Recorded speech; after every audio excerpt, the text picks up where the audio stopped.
ರಂಗನಾಥ್ ಅವರು ನನ್ನ ರಾಜಕೀಯ ಗುರು ಡಿ ಕೆ ಶಿ ಅವರು ಅವ್ರು ಮುಖ್ಯಮಂತ್ರಿ ಆಗಬೇಕು ಅಂತ ಹೇಳ್ತಾರೆ. ಇದನ್ನು ಸುಮ್ಮನೆ ಚರ್ಚೆ ಮುಗಿತದ? ಮಾನ್ಯ ಸಭಾಧ್ಯಕ್ಷರೇ, ಅದೇ ಮುಗ್ದೋಯ್ತು. ಮಾನ್ಯ ಸಭಾಧ್ಯಕ್ಷರೇ, ನಾನು ಹೇಳ್ತಾ ಇರೋದು ಇಲ್ಲಿ ನಾಯಕತ್ವದ ಪ್ರಶ್ನೆ ಬಗೆಹರಿಲ್ಲ ಅಂದ್ರೆ ಮಾನ್ಯ ಸಭಾಧ್ಯಕ್ಷರೇ, ಉತ್ತರ ಕರ್ನಾಟಕನೂ ಅಭಿವೃದ್ಧಿ ಆಗಲ್ಲ, ಯಾವುದು ಅಭಿವೃದ್ಧಿ ಆಗಲ್ಲ. ಆಗ್ಬೇಕು.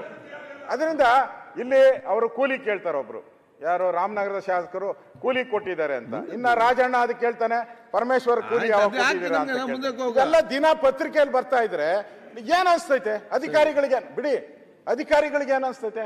ಕಿತ್ತಾಡ್ಕೊಂಡಿದಾರಪ್ಪ, ನಾವು ಆರಾಮ್ ಮಜಾ ಮಾಡೋಣ ಅಂತ ಮಜಾ ಮಾಡ್ಕೊಂಡಿರ್ತಾರೆ. ಹಾಗೇನಿಲ್ಲ. ಹಾಗೆ ಇನ್ನೇನು ಅವರು ಕೆಲಸನೇ ಮಾಡಲ್ಲ. ಅಧಿಕಾರಿಗಳು ಹೇಗ್ ಮಾಡ್ತಾರೆ?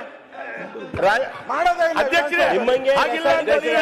ಕೂಲಿ ಕೊಡಿ ಅಂತಾರೆ, ನಮಗ್ ಕೂಲಿ ಕೊಡಿ ಅಂತಾರೆ. ರಿಸೋರ್ಟ್ ರಾಜಕೀಯ ಮಾಡಲಿಲ್ಲ. ಕಾಂಗ್ರೆಸ್ ಅಧ್ಯಕ್ಷರ